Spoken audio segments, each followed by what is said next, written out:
History in print. Every story you're about to hear is real.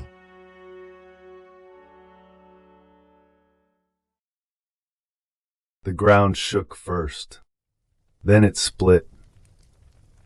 From a hole drilled into the dry California earth near Maricopa, something vast and pressurized and ancient forced its way upward. It punched through the derrick. It tore the crown block loose, and then it simply kept going. A column of crude oil and gas rose 200 feet into the air and stayed there. Workers scrambled back from a roar they could feel in their chests. The air turned black, the ground turned black, the sky above the San Joaquin Valley turned black. It was March 15th, 1910, and what had just been unleashed would not stop for 18 months. Good evening. This is History in Print. Tonight, Kern County, California. March 15th, 1910. That column of oil roaring out of the earth, uncontrolled, unstoppable, darkening the sky over the San Joaquin Valley, did not happen in a vacuum. To understand why that column meant what it did, you have to understand what California was in 1910. The state was in the grip of an oil boom that had reshaped its economy, its landscape, and its ambitions. The San Joaquin Valley, flat, sun-baked, relentlessly dry, had become one of the most competitive oil fields on Earth. Drillers worked around the clock. Companies raced one another for depth. The Lakeview No. 1 well, operated by the Union Oil Company of California, had been drilling since 1909. It had been frustrating work, months of effort, slow progress. The men on site that Tuesday morning were not expecting a breakthrough. They were simply doing their jobs, driving pipe deeper into the earth, following the geology as best they understood it. What the geology was about to do in return was beyond any calculation they had made. The entire economy of the region, the leases, the contracts, the futures of the men who owned and worked that land, was about to be altered by a single moment underground. No one on that crew could have known. The record does not say they had any warning at all. The crew working Lakeview No. 1 that morning were employed by the Union Oil Company of California. They had been drilling in Kern County, near the small town of Maricopa, for well over a year. The well had been difficult, hard formations, slow going. By March of 1910, they had drilled to a depth of approximately 2,200 feet. The men did not know it, but they were drilling directly into one of the most pressurized oil reservoirs ever encountered in California. On the morning of March 15th, the drill broke through the final barrier. There was no time to react. The pressure that had been locked in that formation for millions of years released in an instant. Crude oil and gas blasted upward through the drill pipe, through the wellhead, through the wooden derrick above it, and into the open air. The gusher rose approximately 200 feet. Some accounts described it higher. The roar was audible at a significant distance. Workers who were near the well at the moment of the blowout ran. The record suggests they ran fast and they ran far. The oil did not slow down. It did not taper off after the initial surge, the way a smaller strike might ease into a manageable flow.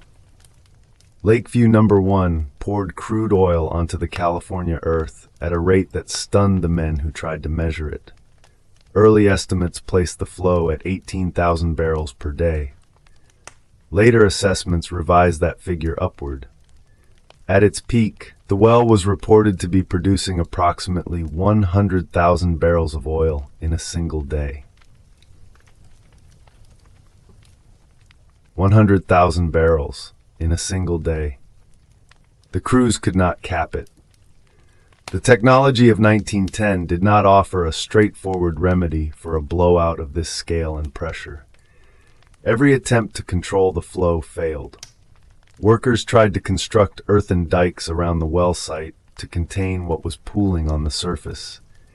They built berms and channels to redirect the oil away from populated areas and away from the danger of ignition. The risk of fire was not abstract. Crude oil pooling across open ground near active drilling operations, near equipment that sparked, near the everyday friction of men and machinery, that was a fire waiting for permission. If Lakeview Number 1 had ignited, the consequences for the surrounding valley would have been catastrophic in a different and more final sense. The Union Oil Company marshaled resources. Workers were brought in, engineers assessed the situation. None of the assessments produced a solution.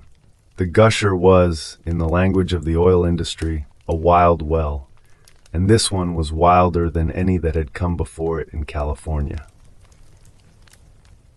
Neighboring landowners watched their fields fill with oil. The smell was everywhere. The sound was everywhere. A constant, pressurized roar that the men on site lived with around the clock. Workers rotated through shifts not just to drill or cap, but simply to manage the flow, to keep the oil moving through improvised earthen channels, to prevent it from spreading beyond the dikes that had been thrown up around the site. The Union Oil Company was not a small operation. By 1910, it was one of the dominant forces in California petroleum.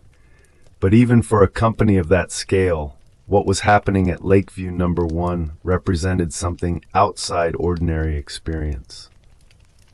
The well was producing more oil than the company could sell, ship, or store. Much of what came out of the ground went directly into the earth around it, soaking the land, pooling in the improvised containment structures, evaporating into the dry valley air. The precise volume of oil lost to the ground and to evaporation during the 18 months the Gusher ran has never been fully calculated. What is known is that Lakeview Number 1 ultimately produced an estimated 9 million barrels of crude oil before it was finally controlled. Of that total, it is believed that more than half was lost, unrecoverable, soaked into the earth, or evaporated from the open pools. The men who worked that site during those 18 months did so under conditions that the record only partially captures. They worked in oil.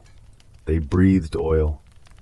They came home, if they had homes nearby, carrying the smell and the residue of what they had spent their day failing to contain. When the roar finally stopped in September of 1911, the men who had lived inside it for 18 months could begin to measure what they had been unable to control.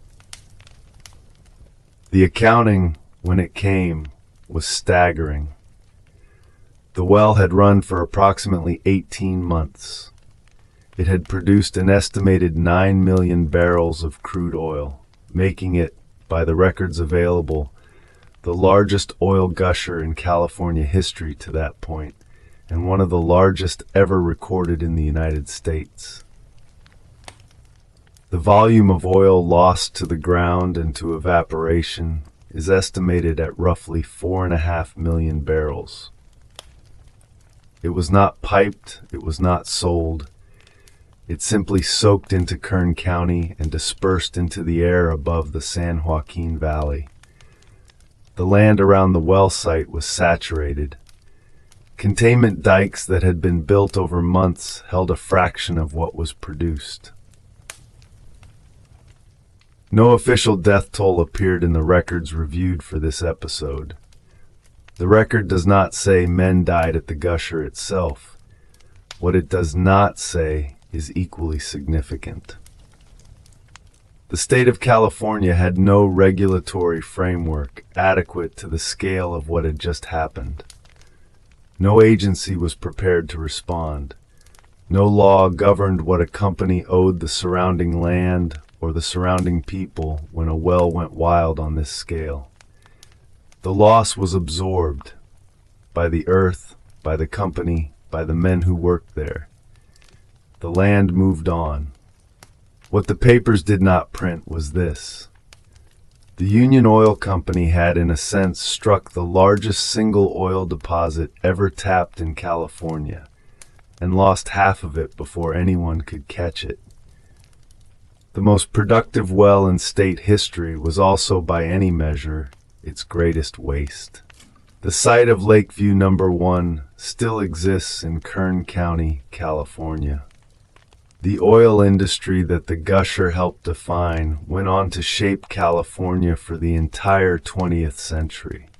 Its roads, its economy, its politics, its air. The questions the blowout raised in 1910 about who controls a wild well, who bears the cost of what is lost, who governs what happens when the earth gives up more than the men above it can manage. Those questions did not get answered in 1910.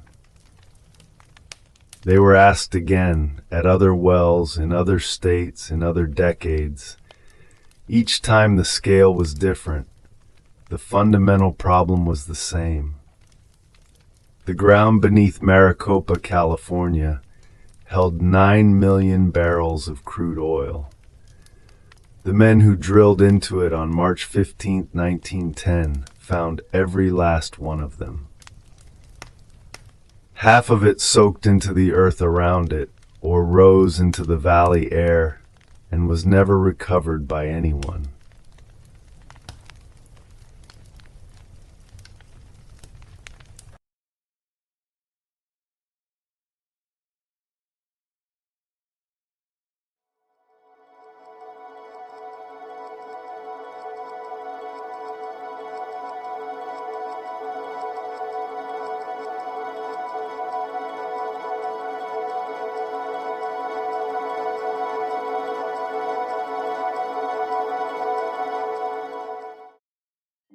Every word you just heard came from the original newspapers. Subscribe to History in Print, a new story from the American